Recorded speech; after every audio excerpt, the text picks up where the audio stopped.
دەم باش تەماشاوانە نژا جاردن بەرنامەیەکی خەلی بخێر بن. کێشن عێراقێ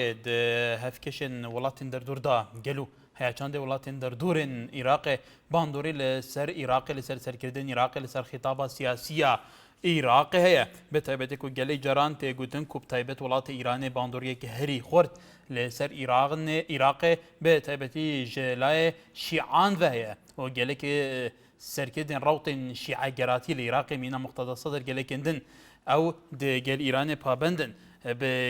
گەلێکی ئاراستان بە هەروەها لە وڵاتین خەلیجێ ئەنکە وڵاتین عەرەبیین سونەژەیەکێ ئەوژی پشگیریە سونەیەن عێراق دیکە هەروەها تورکیاژی بێگومان کێم تا زۆر باندوری خۆیە هەیە گەشتکەوی ڕادێک هەندێک چاودێر دەبێجن هیچ سەرکردەیەکی سیاسیە عێراقی نکارە هیچ خیتابێکی بدە نکارە ئەڕاستەیە سیاسەتە خۆ دەستنیشان بگەن نکارە هیچ کارێکی بکە ئەگەر ئەو جالیە وڵاتین دەردورên عێراقی بێ تایبەتی ئەو وڵاتین و ئەجندایەوان لە جەموی سەرکردهەیە لە عێراقی بجیدێنە ئەگەر ئاراسە نەکە گەلو هەیە چاندێ ئەف وڵاتین دەردورên عێراقی باندۆریەخوا لەسەرەیە بە تایبەتی مقتەدەسا هەبتنە خۆدا دەبێژە دیگە دەبەرسەبە یەک جیهکەفتێن خۆدا کۆ ئیران و عێراق دۆڕۆحند جەستەیەکێدا هەروەها مەسعود بارزانیشی دەبێژە کۆ نە مقتەدەسا درۆ نە نووری مالێکیژی نەکارن پەیوەندیێنوان گەل ئیرانی دروستکەن بەلکووان پەیوەندەیەکی ڕاستەڕازە گەل ئیرانەیە هەروەها بەریەچاندێکێ طارق الهاشمی وەکو جێگیری سەرکومارە عێراقی و داخوازکریە جالیە دادگای عێراقی بە لەسەر دووسەیە تیرۆرێ ژێ ئالیێ میرە قەتەر هاتبوو داخوازکردن و بەرەف قەتەر ڕێکەفتون ها لە وڵاتی تورکیا و سەردانە گەلێک وڵاتین دنجی کرد ئەف دەستێوەردنە دە کاروبارên هەندورên عێراقی وەکو چاودێر دەبێژن گەل و هەیەچەندێ تەسیرەخوایە لەسەر ماماناوان پرسگیرێکن لە عێراقی بەڵێ کێشەکانی عێراق لاوە کێشەی وڵاتانی ناوچەکەدا بەڕێزن ئەمە ناو نیشانی تەوەری ئەمروی بەرنامەی ئێوە بەرنامەی مایکی خەڵکە یەکەم پەیوەندیشمان سەردار لە بەردەڕەش بەڵێ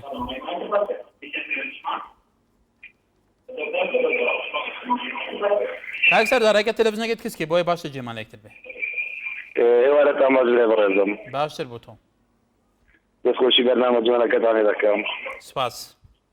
وڵا کاکە عێراق بەڕاستی پڕی مشکلەدایە وەصفی چی بۆتان بکەم ئەوە نووری مالکیە کاکە وەڵڵی حاشای جەنابتان و حاشا حاجی دایک کوشتنی عێراق لەلایەکی دیکە ئەمڕتەبزی دەکردووە بۆ تارق هاشمی لەلایەکی دیکە ململانەی لەگەڵ سەرۆکی هەرێمی کوردستان دەکرد لەلایەکی دیکە لەعبێنی استراتیژیی ئیران و کوردەکە لەلایەکی دیکە دکتاتوری بەکاردێنێت ئەجە هیوادارم لە سەرکردەرەکانی کورد هیوادارم لە سەرکردەرەکانی عێراق بەس و زیتری کاک ئەو شارەسەرە یعنی ئیشی کرۆ بدۆزنەوە بەڕاستی وەکو هەم بەڕاستی عێراقی کرد دکتاتۆریە ڕاستی من دکتاتۆرە وەڵڵا دکتاتۆرە هیوادارم بارزانی چی تەنەزولێک بووی نەکات لەسەر ئیشە بۆ خۆتان بارەکەی وانی گۆشت پێدا کە بە مالکی لەعبێنی کورد ئێران ژاخوتیە هیوادارم بارزانی چ ڕێگە پێ نەدوو لەسەر قسەکانی خۆشی تەنەزول نەکات بەرنامەکەتان سەرکەوتوو بیت سوپاس بەڕێزان پەیمان باش هەر کەسێک پەیوەندی بکە نەڕین و سەرنجی خۆی نیشان بدە بەڵام ڕێزمان هەیە بە هەموو سەرکردەکانی عێراق بە کورد و بە عەرەب و عەرەبی شیعە و سونە و هەموو سەرکردەکانی وڵاتانی تر ئەگەر ڕەخنەیەکی شەبێ بە ڕەخنەکە بە منتەقی بێت تکایە بەبێ تەشهیرکردن و ناوزەڕاندن و هیچ قسەیەکی وە بەڵێ زوبێر هەر لە بەردەڕەش بەڵێ ئەم کاتوان مەزمە قڕمان هەموو کاتێکت بەڕاستی یعنی کێشەکانی عێراق زۆرن بەڵام باش شێوەکە دەبێت کێشەکان بە شێوەیەکی دیپلۆماسیانە دەبێت چارەسەرکردن و هەروە مش ڕەخنەم لەو برادری پێشترە کە خەڵکی بەردەڕەش بی تەلەفۆنی کرد حەدمەن ینی جوان نیە شتێکی ناڕەوایە ینی بەردەری سەرکردەیەکی عێراقی ڕاستە مالێکی کارەیانی ناڕەوایە و ینی هەندێک کاری ناڕەوا تایبەت بەرامبەر کورد ئەنجامیراوە بەڵام هەر شێوەیەک ینی نابێ ئێمە ڕەخنە لە سەرکردەکانی ئێمە بگرین هەمویان ڕێزیانەیە بەڵام پێم وایە مالکی لە ئیتارێکدا ینی لە کێشەیەکی سیاسی یان دیالۆگێکی سیاسی بگرتە بەر بۆ چارەسەرکردنی عەریشەکانی ناوەوەی عێراق لەگەڵ کوردەکان لەگەڵ سونەکان یەک بگرین بە شێوەیەکی دیپلۆماسیانە و دیالۆگ و بەبێ ئەوەی پچڕاندنی هیچ مافێکیان لە دەستدانی هیچ مافێکی نەتەوەکانی تر و زۆر سپاس بۆ تۆ بەڵێ تەماشەبانی نێژا فڕەوشان هات لە عێراقدا کە لە ڕۆژەفدا هەیە گەشت و تا ئاڕاستەیە کە لێدوانە دژبەرێکیەکانی بە تایبەتی لەلایەن سەرۆکیە یاریمی کوردستان و نوری مالکی بە تایبەتی هەندێک لە پەرلەمانتەرانی دەوڵەتی یاسایی بە سەرۆکاتی نوری مالکی لە پەرلەمانی عێراق لە دواییدا حسێن ئەسەدی وەکو پەرلەمانتەری ئەم لیستەیە سەر بە نوری مالکی سەرۆکی وەزیرانی عێراق ڕایگەاند کە لە هەر جوێنێکی تری عێراق دەسەڵات لە هەرێمی کوردستان بەراو دیکتاتۆریەت هەروەها ئەڵێ لە بەراوردا بێ مەسوود بازرگانی سەرۆکی یاریمی کوردستان سەیری بارادۆخی خۆی بکە پێشەوەی حکوومەتی بەغدا بە دیکتاتۆر ناوزەند بکە. باڵێ سعید لە هەولێرەوە کای سعید فەرموو. ئەم کاتت باش هەموو کاتێکت کاکە من سەبارەت بۆتەوەرە کە باسی ڕەخنە لە جەنابی سەرۆک یاریمی کوردستان ئەگرن طبعا دیکتاتۆر لە عەرەبەوە دروست بووە لەبەرەوە ئەگەر کاک مەسعود دیکتاتۆر بێ دیکتاتۆری ڕاستیەکانە لەبەرەوەی عەرەب لە دروستبوونیەوە هەتاکو ئیسا ناتوانێت هیچ کێشەیەکی کورد جێبەجێکە لە بەیانی 11,000 هەر عەرەب بوو درۆی لەگەڵ میلەتی کورد و سەرکردەی سیاسی کووردا کە بەرجامی نەمر دەوای ئۆتۆنۆمی ئەکرد و داوای حکمی ذاتی ئەکرد بەڵام ئێستاکە مالکی و جەعفەری و ئەوەیە کە تاکێکی عەرەبە بەڕاستی ئەوانە دیکتاتۆری حارب سوفیانجن طبعا لە هەموو جیانیشا دیکتاتۆری زێڕی حارب سوێکەیە و هەشدە بەڵام ئەوان دیکتاتۆری حارب سوفیانجن بەڕاستی هیچ کەسێ بۆی نییە پەنجە درێژکە بۆ سەرکردایەتی سیاسی کورد و بە تایبەتی خودی جەنابی سەرۆک بەڵام هەر لەسەر دەستی جەنابی سەرۆک بوو لە هەولێرە هەموو جەماعەتی عێراقیە و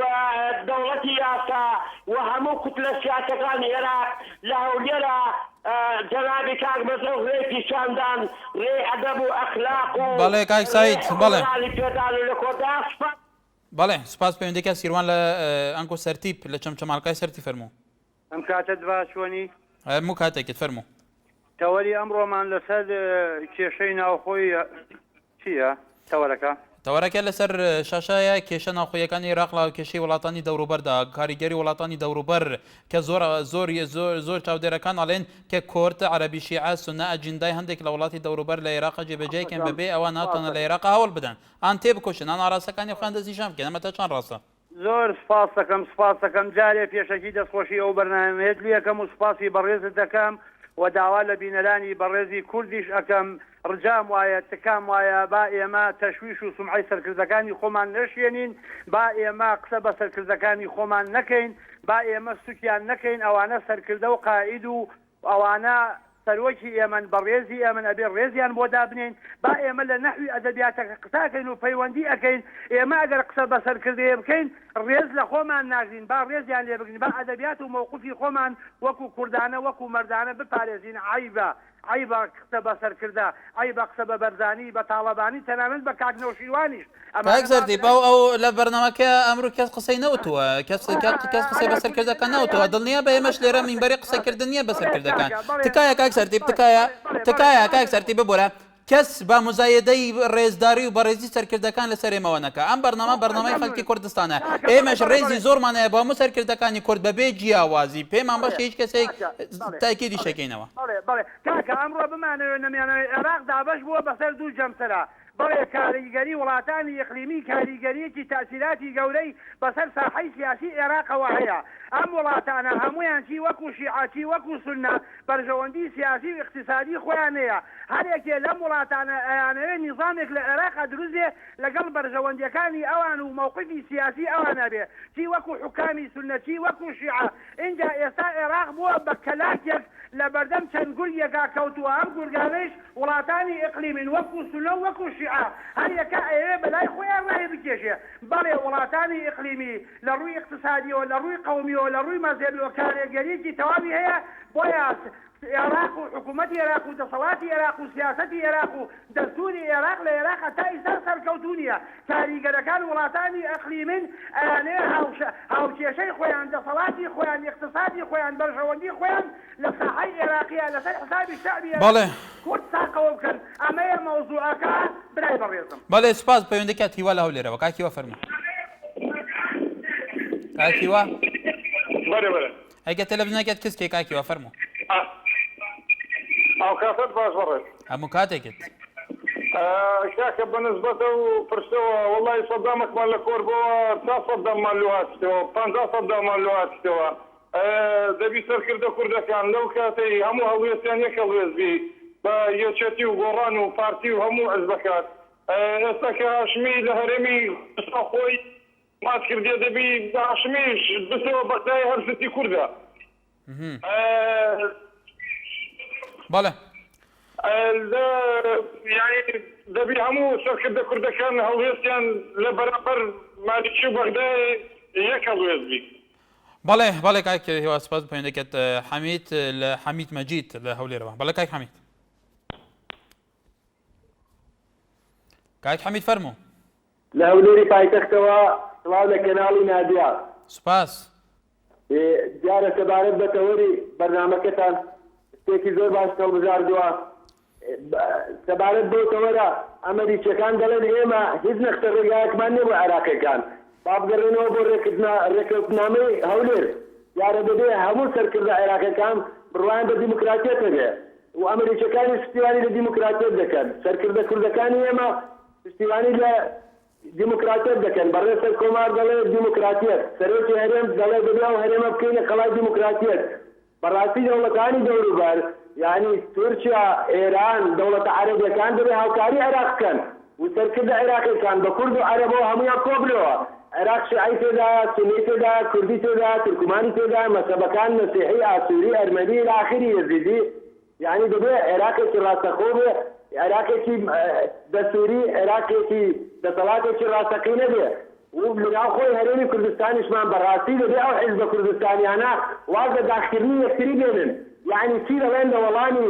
نەوەکانی ئایندەدا چی بۆ میلەتە دەڵێن بڵێن وامان نەکردایە وامان بکردایە کاتێک کە مێژوو بەسەر چوو وەکوی سا دەخوێنینەوە بڕۆ هاوار و جازندەی حاجی قادری کۆیی کە لە شعرەکانی دەڵێ پیرەمێرد فایق دەکەس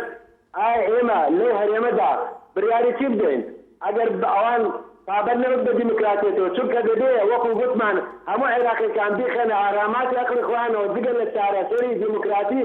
عێراق هەڵدەوەچێتەوە چونکە لە دیموکراتیەتدا بەتایبەت بۆ سەرکردە کوردەکانی خۆمان ناوەتە هەرەسە و دوڕەچەی تێدا بێ نەتازسی تێدایە یعنی هیچ یەک زەرە لە مافی خۆمان ئێمە حەق نەدەینە خوارێت چارەسەری دیموکراتیەتدا بەڵێ کاک حەمید بەڵێ سپاس بۆ پەیوەندیاتەژێک ماهەر لە سۆرانەوە کاک مار فەرموو السلام عليكم عەلەیکوم ئەسسەلام رد سكوتشي البرنامج قلت كام سپاس کاک مار داخوز براكي أظم توري قلت براكي از داخوز هل كرده كيت كام رزيل سروكيت خوب بگیرن تقول دجمن ملت کرد معنا يزان سروك بارزاني جي ايشان وانا بيت ايشن با یکی وقت بیاب خلقینای تخوارن و جات پی خوش هب رخواه ملت خواه بیدو رخه خلقه که و هنده قدرت و حیبته بی نخواری از داخواز هل کرده گید کرد مالا خدا بید جبهی بید پیشورگه بید هر جیتی بید کناز بید پشتوانی او ذاتی بین چکو ناچه و توی مرو و مطویتونه پیروزی گفته و هر کس اکیبت انصاف و وجدان تماشات کرد او رو جنگالی و فاسق و اردازت برقه دولاره گل کشکی اما 100 سال هم شهید دادن پیگ نگورن در داخل هر کدکی گل پارو پشت مام جلال و مسعود و برز نوشیروان و همیابن همه سروکید منه و دست خوشی البرنامه گوت کم سپاس کاک مار بۆ سەرنجاتەژی یاسین لە بادینان کاک یاسین فەرموو کاک یاسین بله بله سلام علیکم عەلەیکوم ئەسسەلام ایوه بسام دست خوشی و تورتانه دکم پیشکی سپاس کاغ کار منو که خون دلن اگر گوره یک بگیرن میلت فرضخن با یک مندرالی تنتریده بوی اگر کرد همو سرکردکان لنا و خوانه و یک بندراسی با او دنیا همو دجمنی کرده بس علی رب بو ما زیاده بیلا کنالکان و هر هموش بیتو بەداخەوە سیروان لە شاری سلێمانیەکە سیروان فەرموو ئەم کاتت باش هەموو کاتێکت دەستخۆشی و تۆڕێزوانەکەم گەلێک سوپاس بەڕاستی من ئەو کێشەیە گەرمانی بۆ سەرکردەکان بە تایبەتی سەرکردەی حیزبەکان بەداخەوە تا ئێستا نەیانتوانیەوە ماڵی خۆیان یەک بخەن هەموو نەتەوەکان بە کورد چی بە عەرەبەوە هیچیان نەیانتوانی یەکرێتی خۆیان پارێزن ئەمە بۆ نمونە بینیوانە یەکێتی پارتی تا ئێستا ناکۆک بوون ئەوە لەلایەن سەدرانێ لەگەڵ مالکیا بە هەمان شێوە ناکۆکەن هەموو حیزبەکان وهات کێشەکان بردوانێتە دەرەوانێ دەرەوەش خواپای کێشەیەکێ دیکە هەرێم و عێراق کێشەیە بێ بەداخەوە تا ئێستا ئەگەر ئێمە نەمانتوانیەوە کارێکی ئەو تۆ بکەین کارێکی ئەو نزوان بکەین بۆ ئەوەی کە بتوانین یەکرێتی خۆمان بپارێزین بۆ ئەوەی کە سووریا و تورکیا و ئێران تەداخلی کارەکان نەکەن چونکە بە هەمان شێوانیش کوردی هەیە لە تورکیا لە سووریا لە ئێران کوردیان هەیە ئەوان حەز ناکەن ئێمە یەک بین ئێمە ئەگەر بتوانین لە ڕێی خۆمانەوە هەوڵ بدەین چارەسەری کێشەکانی کورد بکەین ئەمجا لە هەمان شێوە لە عێراقیشا یەکرێتی خۆمان بپارێزین دڵنیاین لەوە کە هیچ کێشەیە نابێت لە دڵی وڵات بۆیەکە ئەوە گەڕێتوانێ بۆ سەرکردانە هیواداری کە کۆنگرەیەکی نیشتیمانی سەتاسەری بەسن نەگرەوە لە ئاسی ماڵای حیزبەکان بێ کۆبنەوەکە کراوە بێت بۆی هەموو ڕاگەیاندنەکان بتوانن بەشدار بن تیا کە ئازادانە بیر و ڕای خۆیان بڵێن بۆ ئەوەی کە بزانن چییە نەک لە ژوورە تاریکەکانە کۆبنەوەکرەوە کوڕەکەوتناوەکە و لەر بەداخەوە کە ئێمە بینیمان پاش چەند ساڵێک ئاشکرا ئەکرێت بەداخەوانێ هیوادارم کارێکی شیاو بکرێت بۆ ئەوەی کە گشت خەڵکی کوردستان و عێراق بە تایبەتی بزانن نیازیان لە ئایندەیە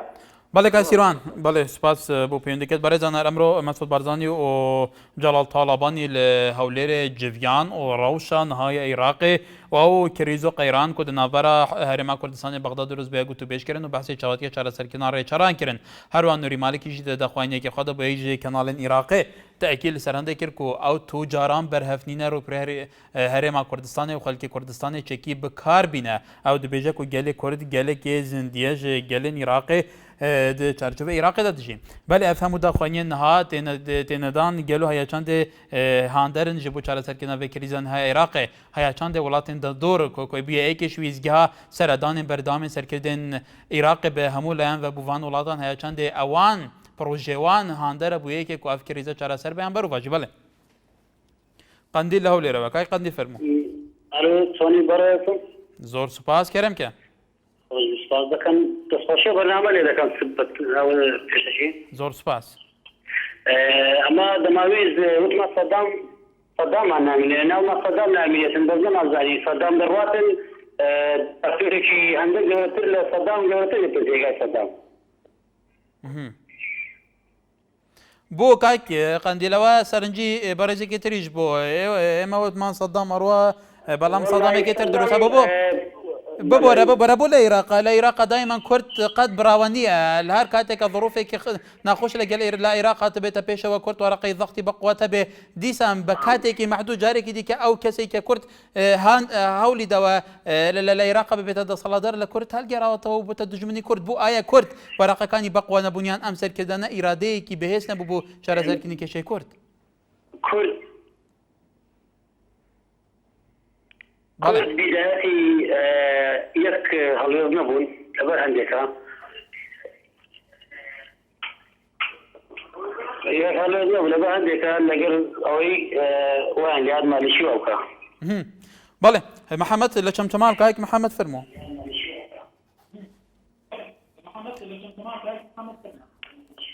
ئەم کاتت باش هەموو کاتێکت چای منی وەڵی بەڕای من ئێمە بەس خۆمان لە ناو خۆمانە یەکردوو بین یەک کەسێتر ناتوانێت زەبەرمان پێ بووە و دەست قاتە ناو کێشەی هەرێمەوە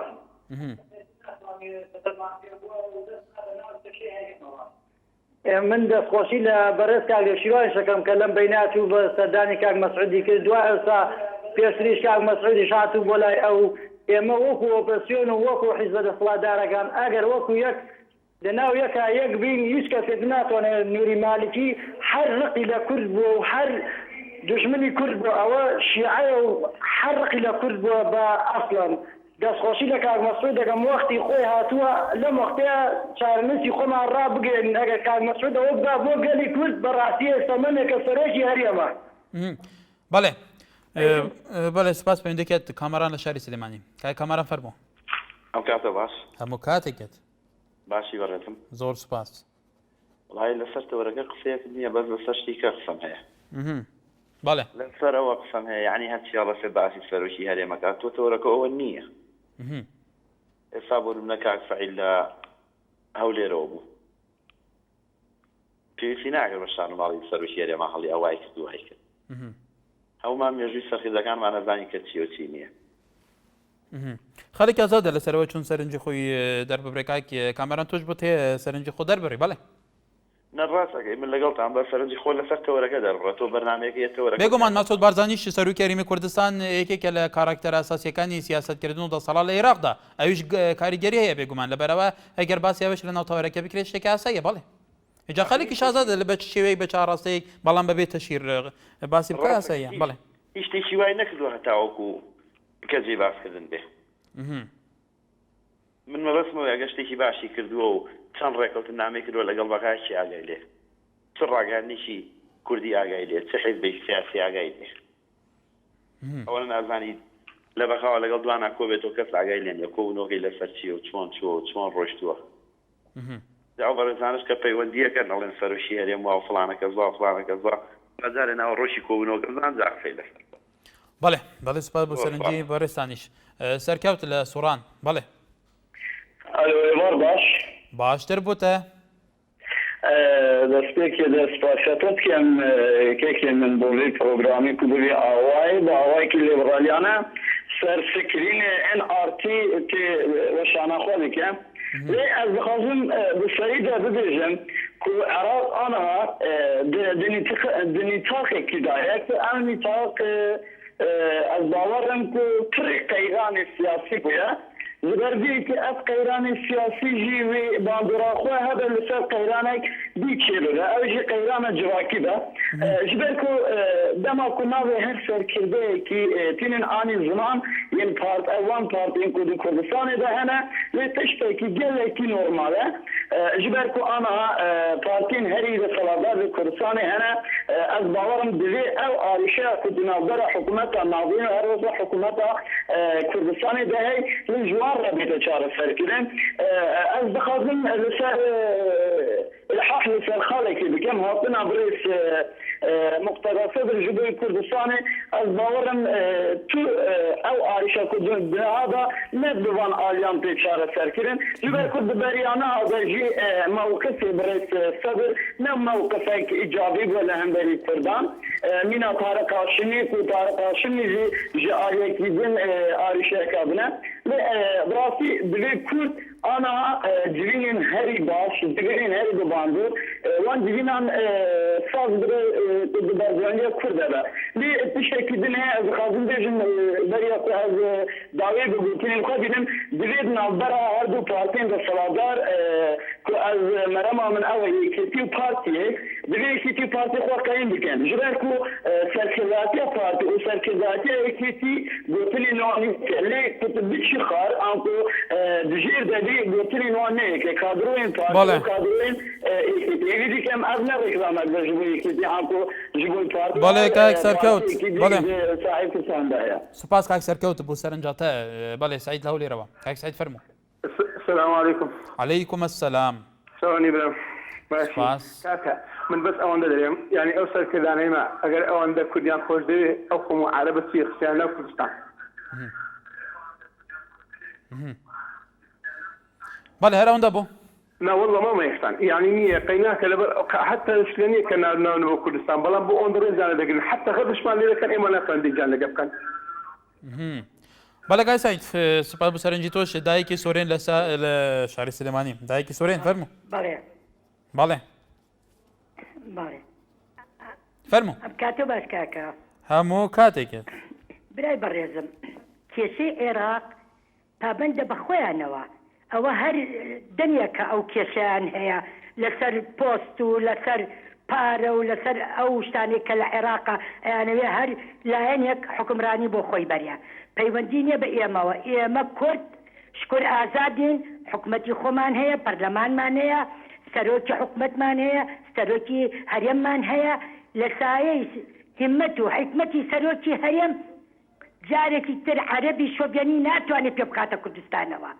لەخوا بەسیابێ ئێمە لە تانک و تۆپەکانی ئەوان نەترسای لە فڕۆکەی میک و میراجیان نەترسای ئێستا هەڕەشەمان لێەکەن بەوەی کە میکی شازە ئەکرێت ئەو خەیاڵیان خاوە جارێکی کە ئەوە نابینەوە کوردستان لەژێر دەستی عەرەبی شۆڤیەنیا بێ کورد هەمووی یەک بێ یەک هەڵوێست بێ هەموو ئەحزابە کوردستانیەکان دەست بخەنە ناو دەستی یەک لە مناڵی سەربێشکەمانەوە چەک هەڵگریا دار هەڵگرێ کە جاریت کە ئەوان نەتوانن کە ئێمە ئەترسێن ئەڵێ سوپایان هێناوە تا کەرکووکەوە کەرکووک کوردستانیە بەڵێ نازنامەی کوردستانیە جاریت کەوانش ناتوانن پێ بکەنە کوردستانەوە ئیشەڵا بەڵێ دایکی سۆرێن سپاس بکەم دەکەن بارێزان پشتی وێ ناوبران بەبڕینە دووبارە سەڵاف هێژەیان لە سەرتۆرێ کۆمەڵاتی پێجێنارتی دەڤەری باڵاکاتی کەسێکی ببینابێت دەبێژە ئێستا باشترین فرسەتە بۆ کورد چونکە ئێستا دەوروبەرمان خەریکی خۆیانن ناتوانن زۆر بەشداری لە دژایەتی ئێمە بکەن هەروەها شاهین دۆری دەبێژە ئەگەر پرزگرێکێک هەبی لە عێراقدا ئەبە دەبینین لە شوونە پرزگرێکین سیاسی لە وڵاتین دەردۆر کریزێن ئابووری دروست دەبە هەڵوەها هەناسە فەرمێسکێش ئاڵێ من دەڵێم تاکە بە هیچ ناگەم بە هیچ ئامانجێک بڵێ بەڵێ تەماشاوانێژە لەسەر کریزە نهایە عێراقی و هەلویست و باندوریا دەوڵەتێن دەردۆر گەلو هەیە چەند دێوان وڵاتان لە عێراق ئەجندایەخوایە و کیوی ئەجندای جێبەجێ دەکە گەلەی جارا چاودێر تاکیدی لە سەرانەی دەکەم و بێگومان دەوڵاتێن دەردۆر ئەجندایەخوا لە عێراقی هەوڵ دەدەن بەکاربینن ژێ هەر چار دەردۆرێن عێراقی بڵێ ڕێباس لە شاری سلێمانی کاک ڕێباس فەرموو کاگەگەر کاتەوە باش هەموو کاتێکت کاکە دەستخۆشی لە بەنامەکەت دەکەم هیوادارم کەمەکەشان هەروە گەشاوە بێ زۆر سپاس وڵا بەڕێزان من چەند تێبینێکم لەسەر پەیوەندیەکان هەیە بەڕاستی نازانم ئێمە سەکرتەکانی ئێمە تا ئێستا بستێ دەخاچی کوردستان ڕزگار نەکردو ئەمە یەک دووەم کێشە هەیە لەسەر پۆست و پارە لە حکوومەتی عێراق لەسەر پارەیە خۆم کێشەیە زیاتر لەسەر نەتەوەی کورد نییە بەڕاستی بەڵام ئەگەر پۆست و پایاژ بێ و پۆست و پایا بێت لە پێناو هەردێ پەیوەندی هەیە کاک ڕێباس بەڵای سەرۆکی هەرێمە هەڵەیان بە بەڵای نایڵێ ئەگەر پۆست و پایاژ بێ و پۆست و پایانە لە پێناو بەرژەوەندیکی دەستنیشانکراویش بەرژەوەندی نەتەوەی و بەرژەوەندی نیشتیمانی و بەرژەوەندی کۆمەڵی خەڵکە بێگومان کاگەهێکاجان ئەزانیی بەکارە نەهێنا تا ئێستا بۆ بەرژەوەندی خەڵک تا ئێستا ئەوەی ئیسفایەکە کردبێتی بەڕاستی لە پاشماوەکەی خوانەوە لە ئەوەی کە لە خوان زیاد بووە بەکارهێناوە بۆ خەڵکی خوارەوە بۆ خەڵکی ڕەشڕوت ئەگەر ئەوان ڕاستکە بۆ خەڵکی ڕەشڕوت ئیشکەن بۆ خەڵکی نەتەوەی کورد ئیشکەن هەر لە مناڵستان دەشکەوتە دیوە و دایکە وتی لە ناڵستە دەشکەوە ئامادەین بۆ ئەم وڵاتەمان بۆ ئەم سەکردانەمان خێلی کۆڵات بخکەین بەڵام ئەمان بەس بە سیاسیەن ئیشەکەن بۆ یعنی ئەوە نەگرت لە بەرژەوەندی میلەتی کوردانە لە بەرژەوەندی جارە جیرفانی خوانە ئینجا مەسەلە حیزبەکانە نایە ئەگەر باوەڕ ناکەم بۆ میلەتی کورد بۆ شێوەیە بەس ئەمە خۆکردنەچاوی خەڵکی هیچی کە دەستخۆشیش دا بەرنامەکەتان دەکەم بەڵێ سپاس پێوەندەکەت دایکی ئیلاف لە بادینان دایکە ئیلاف کەرەمکە الو ببوره باوکی لا ببوره بابی ئیلاف ببوره دیارە لە کۆنتڕۆلێ باشت نەگەشتە چاوانی باشی ئەس باشم سپاس کەرەمکە ممنون والله سەبارەت بەرنامەیەنگۆ ڕاستی سەرۆکی هەرێمێ ڕۆڵێکی زۆر زۆرە گرنگی هەیە کوردستانێ و تایبەت عێراقێژی ها بەڵێ اینجا ژبەرەندێ پێویستە هەموو کەس پشتەوانیە سەرۆکی هەرێمێ سەبارەت مەسعود بارزانلی چونکی هەر شتێکی بکەن بۆ مەسلحەتە هەموو کوردستانیە عێراقێژی ئەگەر سەرۆکی هەرێمێ نەبا يعني شريط طائفي وشاد ما بين العراق والسنة والشيعة يعني دا چه بيتن اي مادام كنت بيجابو بو سروك هرمي عن سروك طالباني وكو قالك چاودر دبيجن اب خوجي دبيجن بنا جهه هم ديك ولا عراق بيكاتين دنيا عراق لهف كوم بكنو وانا بيك بينن ددما كده قاف بيكاتا تو اجندا كيوانو او طالويسته كوني جدينا بچارا سركنا اوان پرزگره که نتاوی نشتیمانین حتی جغرافیان هرم کردستان جای آنها گلو بله بونی نوان با اوجا مداینه بین هرم کردستان هر هیچ نوی تا پرزگره که کمافه که گردونی نتاوی نشتیمانی خلق کردستانه و دستور عراق داد که جب کن بو خود تواصی بید عرب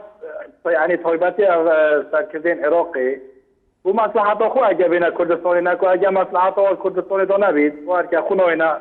کردستانی جوش برنده اگه مصلحاتی را بیدینه کردستانی اگه تنها سروکی هرمی تشکیل حکومت عراقی همه پیکینا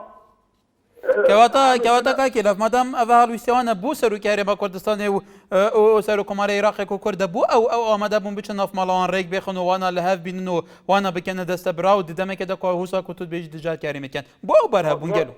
زونی چاویا سروکی هرمی بس ببیتن براتی ناف همیه داد چه بیدن حسنا کرد هندی سری درزی کشی اگر ریکک هبید حسنا کرد نه مشکلی نه شر نه سکشتک چه بیدن بر هنده سروی که هریمه شر تیر حربی دی چید حل کردن بس ئەو جالمانینە ڕۆسی تاوێت بەڵێ باوکی لە بابێ لافە سپاس بۆ پەیوەندیت فواد لەو لێرەوە کاک فواد فەرموو ئەم کاتت باش بەڕێز هەموو کاتێکت سەرەتا دەستخۆشی بەرنامەکەت بێ دەکەم هیوادارم ئەم بابەتانە زۆر زەرورە بیان بژێرن وەڵام من لە دەرەوەی وڵات دەژیم بەسەردان هاتیمە کوردستان بەڕاستی دەستخۆشی لە سەرۆک بارزانی دەکەم و هیوادارم هەموو ملەتی کورد بەبێ فەرق و جودا بە هەموو ئاراستە جیاجیاکان پشتگیری سەرۆک بارزانی بکەن لەبەرەوەی ئەوە کێشەی ناوخۆیی نییە ئەمەش کاک فواد ئەمەش بە چ ئاراستەی دێتە دی کە هەموو لایەنەکان پشتگیریە لێ بکەن ئایا تا چەند پێویستە مەسعود بارزانی سەرۆکی یاریمە کوردستانیش ڕاوێژ لەگەڵ کوی پێکهاتەکانی تر بەرپرسەکانی پارتەکانی تری سیاسی کەساتیەکان ئاکادیمیستیەکان بکە بۆی پێکەوە بتوانن استراتیژیکەوە بەژەن لەگەڵ جا بەستەوەکی حتا نوری مالکی وتی لە ژێرەوە گەلێک لایەنی کوردی سەرکردەی کوردی پەیوەندیان بە منەوە کردووە کە لەگەڵ ئەو گوتارانەی مەسعود بارزانی نییە بەڵێ بەڵێ جەنابی سەرۆک وا دیارە هەمووتان بینیتان کە سەردانی جەنابی سەرۆک کە سەردانی ئەوروپای کرد و یاخود ئەمریکای کرد ببوورە و هەندێک شوێنی ئەوروپاش هەموو حزابە سیاسەکانی داوات کرد و ڕاوێژی لەگەکردن وا بزانم جەنابی سەرۆک هیچ پرسێک بەبێ گەلی کورد و بەبێ گەڕانەوە بۆ خەڵک هیچ شتێک ناکات لەبەرەوەی ئەگەر خوا نەخواستە هەر کێشەک ئاراستەی گەلی کورد بێ بتەحملی مەسئولیەت بەتەنیا جەنابی سەرۆک نەیکاتن بۆیە من واز دەکەم لەگەڵ حزبەکان دانیشتە بەشگەڕێتەوە لەگەڵیاندا دەنیشی هیوادارم هەر هەمومان پشتگیری بکەین هەر هەمومان پشتگیری بکەین لەبەرەوەی ئەو کەسانەی کە دوێن خەڵکیان دەترسان دەیان تۆقاند ئەو ڕۆژە بەسەر چووە سەبر لە تەسبیحاتەکانیان نەرمی دەنوێنن من یەک ئاماژە بە برای بەڕێزم دەکەم حەز دەکەم بزانن دۆست و دوژمن جەنابی سەرۆک من لە دەرەوەی وڵات دەژیم پێگەی سیاسی جەنابی سەرۆک زۆر بەهێزە لە نوری مالیشی و لە خەڵکانی دیکەش ناتوانن بەڕاستی ئەو پێگەیە لەقکەن بۆیە زۆر محاولەشیان کرد نەیانتوانی هیچ شتێک بەدی بێنن لەبەرەوەی هەموو خەڵک دەزانێت بەڵێ کاک فات ڕاستگوێ لە ژیانی خۆیدا و هیوای سەرکەوتنی بۆ دەخوازم من وەکو بەڵێ سپاس بۆ پەیوەندیکەت نامۆ لە کەلارەوە کاک نامۆ فەرموو ئەگە دەستخۆشی تەوەرەکە لێ دەکەم زۆر سپاس بەڵام من یەک تێبینی کورتمەیە لەسەر ئەو برادەرەی کە هەرچەند من تاشیر ناخەمە سەر کەس و ناوی کەسیش نایەنم بەڵام باسی ئەوەی کەوتی سەرۆکی هەریان چی کردووە و هیچی نەکردەوە برادەرەی کە لە سلێمانیەوە تەلەفۆنی کردناویم لە بیرەوە چوو وەڵایی من با یەک نمونەیەکی زۆر بەسیتت بۆ بێرمەوە سەرۆکی ئەرێم ئەگەر هەر هیچی نەکردووە ئەوەی لە تەلەڤیزیۆنە بە کورد وتووە وتوێتی هیچ کاتێ خۆتان لە بەرامبەر کەس بەکەم نەزانن ئەمە یەکێک لە صفاتەکانی سەرۆکی ئەرێم ئەمە یەکێکە لە صفاتەکانی قایدی دوو لە صفاتەکانی قایدی بەڵام ئەو صفاتە صفاتێکی خۆی داوای لێبوردنی هەموو سەرکردەکانی کورتواڵن ئەمە نیشانەی سەرکردەیە بەڵێ سپاس بە سەرنجی تۆ بەڕێزان هەر کەسێک ئازادە چۆن سەرنجی خۆ نیشان بدات تکایە ئەگەرەوە پەیوەندی بکەن لەسەر بەرنامەکەوە سەرنجی خۆتان نیشان بدەن بێگومان ئەم بەرنامە بە بیرۆ بچونە جیاوازە جوانەکان ئێوە واتوان زیاتر مەفالی وەرگرن بەڵێ بابێ ڕایان لە دهۆکت گلمەیە بابێ ڕایان کەرمکە ئالۆ بەڵێ چاوانی باشی ئەس باشم سپاس دەربارەی کێشت نافحرێمێ و بەغدایە بەڵێ نابی تو هیچ رنگی کسک پاسوان مالکی هم پاسوانه که عرب پاوت مسعود بارزانی چی که مسعود بارزانی تیروریست اطلاع کردین دکتاتور اطلاع کردین نیکا که پاسوانه که نورن مالکی که عرب شوفینی بیشتن مسعود بارزانی تیروریست تو مدباره اواشتا نا چی بید نورن مالکی تو مدباره نورن مالکی چی کریا نورن مالکی قوار سیاسی نوزاچی ها که سر حکومت بارزانی خدمت کریه 30 یا 20 سال اولش نوته بر اخر خبر کریه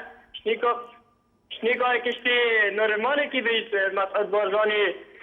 دکتاتور تیروریست هم واشتا قبیل بله بابی ریان بله سپاس بو سرنجاتا جایی که بابی محمد آکرید گلمه کرم که هم کاتت باش برای برز همو کاتکت ممنون برای برزم برای برز عراق خۆی وڵاتێکی شۆفینیە سەرکردەکانی هەمووی دیکتاتۆرن دەیانەوێت کوردستانیش وەک خۆ لێ بکەن ئەوجا بە ئاخفتنێکی کەم و پوچ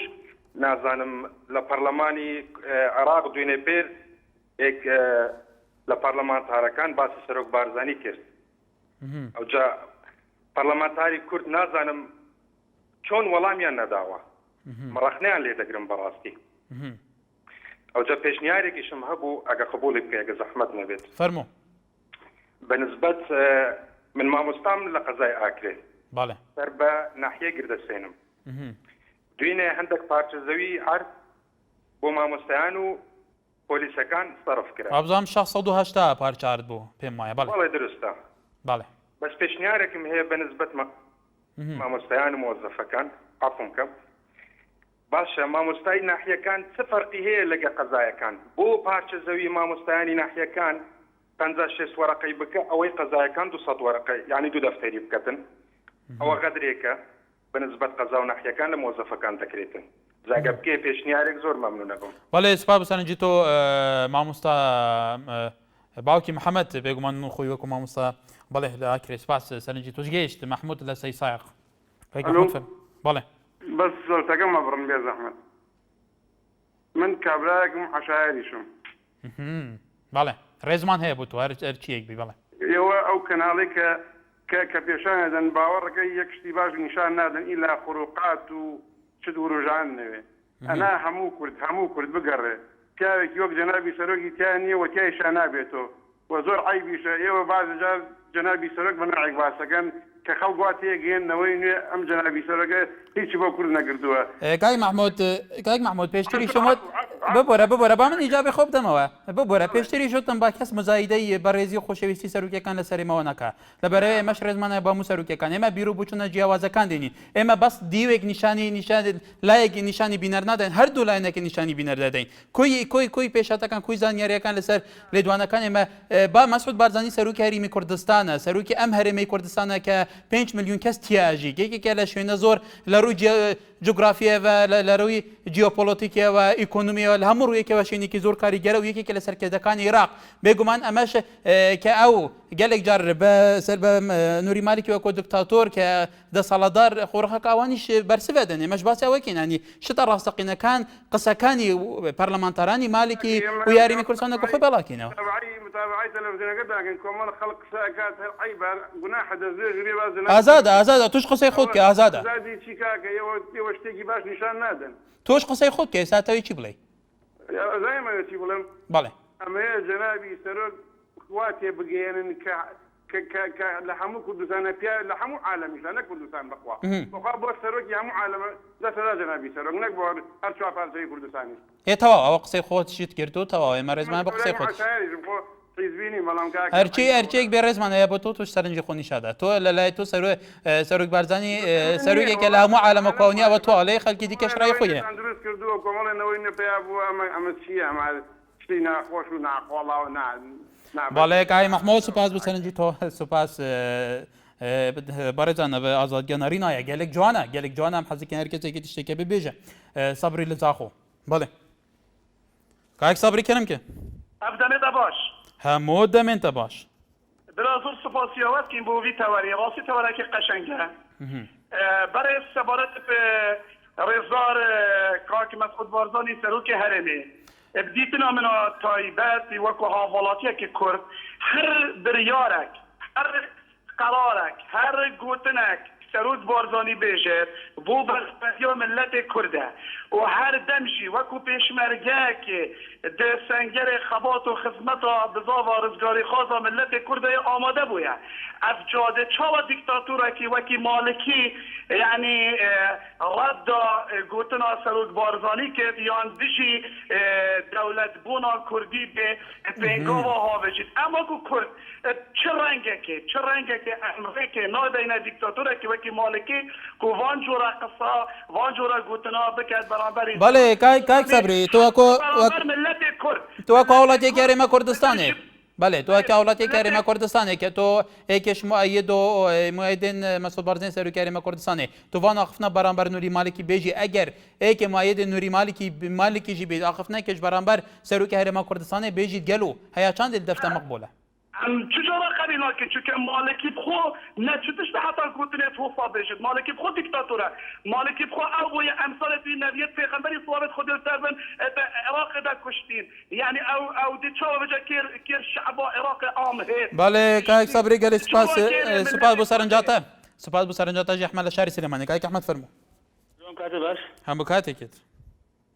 بەڕێزم سەرهەڵدانەوەی ئەم کێشە یعنی هەمومان بینیمان لە سەر لێدوانەکانی سەرۆکی هەرێمە بوو ئەو لێدوانەوەش ئەوە بکوای و مالیکی دیکتاتۆرە بەوەی کە سەرۆک وەزیرانی عێراق سەرۆکی هێزەچەکدارەکانە مەسئولی استیخباراتە بەڵام بە هەمان شێوە خۆشی سەرۆکی هەرێمە سەرۆکی هێزەچەکدارەکانە برازاکەی سەرۆکی حکوومەتە کوڕەکەی سەرۆکی ئاژانسی پاراستنە یعنی ئەمە چ جیاوازیەکی هەیە لەگەڵەوە اینجا دومین بەڕێی من ئەگەرم گرێبەسی ئۆکسۆمیل و گرێبەسە نەوتەکانی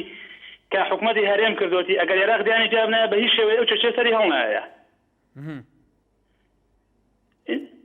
بەڵێ بەڵێ کاک ئەحمەد سپاس بۆ سەرنجی تۆش عەبدوڵڵا لە کۆیە کاک عەبدوڵڵا فەرموو کاک عەبدوڵڵا بەڵێ ئەو کاتت باش هەموو کاتێکت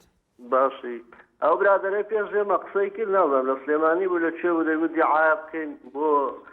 سەرۆکی هەرێم ناوڵاتی سەرۆکی هەرێمی چییە وەڵا بە سەرۆکی بنەماڵەکەی خۆیتی بڕۆ واتنێڵ لێدا لە مەسیب ناهێ لێ سیارەی مەدەنیش بە مەسیفا بڕۆ بە قوربان دەبم ئەوانە لە 91 و بەس زاش من زاشی ببۆرە عەبدوڵڵا لە کۆیە سپاسە بۆ سەرنجی تۆ پێمان باش نییە واتۆت لە بەراورد تەشیر نەقبول ناکەین هیچ تەشیرێک بە هیچ کەسێک بکرێت بە سەرکردە عەرەبەکانیش تەنانەت بەڵێ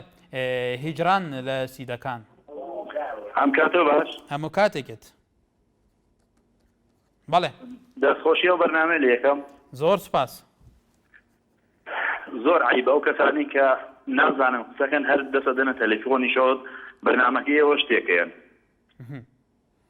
وەڵی کاکی جران بێمە باسی بابەتێکی هەستیارەکەین ئێمە باسی ئەوەکەن کاریگەری وڵاتانی دەوروبەر لەسەر سیستەمی سیاسی عێراق لەسەر کاری سەرکردەکانی عێراق ئەوان باسی شتێکی دیکەیەکەن بەهەرحاڵ خەڵکی ئازادە چی بکەین بەڵێ ئەجا داواکاریم لەو حزبانە هەیە کە بۆ کێشەیەکی ناوخۆ یەکسەر پەنابەن بۆ خۆپێشاندان و ئەو شتانە ئەمڕۆ کێشەکە کێشەی کورد و عەرەبە بۆچی هیچ حزبێک پشتگیری لە سەرۆک بارزانی ناکات بەڵێ کاکی هیجران لە سیدەکان هیوادارین بەرچەوێت تۆ لەلایەن ئەو حزبانە بێت کە تو پێیاناڵێ بۆ پشتگیری لە سەرۆک بارزانی ناکەن بەڕێزان دناواوی بەرنامەمەدا گەلێک نەڕین و بچونێ لە هەف جودا هەبوونە کۆوا گۆداریگیری کۆ لەسەر هەندێک بوون لەسەر سیستەمی ناب تایبەتیژێک تاوەرێمە بەیگومان بینەرێن هێژاوێن پەیوەندی کردی دابەزان بۆ بووناکوکێنە بەرهەرێما کوردستانی و حکوومەتە نەبەندی تایبەتی مەسعود بارزانی و نووری مالکی بەڵێ هیوادارین وەکو پێویست خزمەتەوەمە کرد بە گەلی سوپاس بۆ تەماشاکردنەوە هەیا سبەهی هەر شاد و بەختۆر بێ